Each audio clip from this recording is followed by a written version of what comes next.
Hello mga kabebs. Eto, ginataang laing.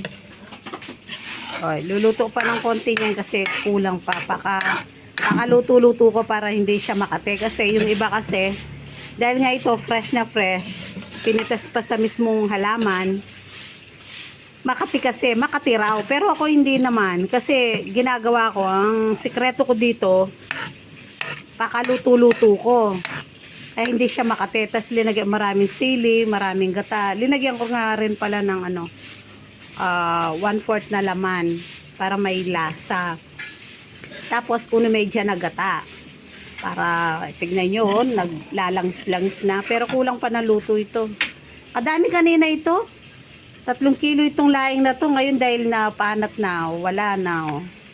Konti na lang. Pag napanat na, wala na. Konti na lang talaga siya. Masarap ito. Ito yung paborito ko laing. Yung iba kasi, pag yung pangsahog nila, nasa inyo naman eh. Sinasahuguran nila kasi lalagyan ng tuyo, kaya dilis, kaya ibe. Ako hindi. Kasi mas yun, kung may arthritis ka, hindi pwede yun. Yung may yung may dilis. Tapos ang partner nito, yung laing ko, partner ko piniritong chicken. Tignan nyo ha. Eto. Ito.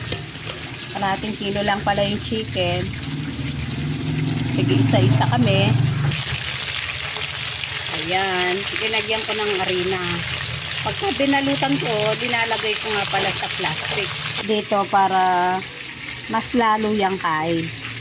Mas lalo yung mekos-mekos, mahalong masalese.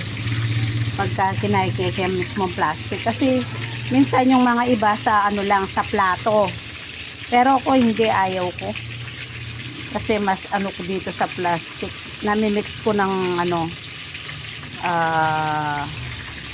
namimix ko ng mahusay. Wow, sarap ng tanghalian namin. Marami kasi kami. Ayan, kaya medyo dinamihan ko.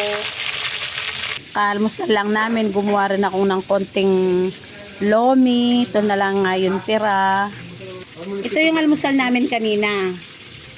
Kaya yung laing at saka yung piniritong manok, ito tanghalian namin yon. Short pakwan, nakalimang slice nga pala ako dyan sa pakwan. Ang tamis niya dahil seedless. Wala siyang buto. Yung nakikita nyo ganyan, wala yan. Hindi siya masyadong mabuto. Kaya yan, matamis. Yan ang gusto ko. Sobrang tamis niya. Masarap. Ito daw yung para sa akin. Dalawa sa akin. Dahil daw malakas daw akong kumain. At hindi kasya yung isang hiwa. Kaya 2 hiwa raw para sa akin. O diba? Kung nagluto nito, linagyan ko lang ng asin at saka harina. Kain tayo. Kakain ako. Alas din. Kain tayo.